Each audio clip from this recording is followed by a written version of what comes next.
زمونږ په مسلمانانو بادشاهانو کې یو بادشاه تیر شوی دی هارون رشید بادشاه. غونډ مسلمانانو چې څونه حکومت او هغه ورته هم په حواله و، هغه به هم سنباله و او د هغه په باره کې راځي چې د شپې به هغه 400 رکعاته نفل کول. 400 رکعاته.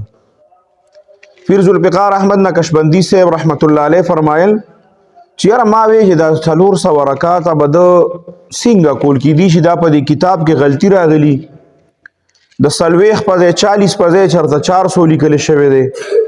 وی ما بیا په نورو کتابونو کې د هغې په باره کې ما مطالعه شروع کړه او ما به کتل چې دا 400 رکعات دي که نه، تصدیق ته مې هغه خبره رسوله.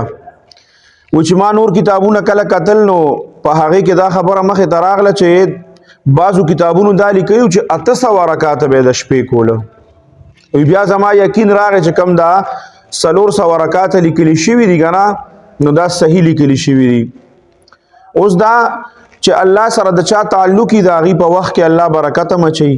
چا د الله سره د چا مینه نو هغه بیا ځان ته ودروي او د هغه په وخت کې برکت اچولي، هغه شپه بیا نه ختمیږي، هغې کې د هغه خوب هم پوره شي، هغه پکې عبادت هم وکړي، ذکر هر څه پکې پوره وکړي.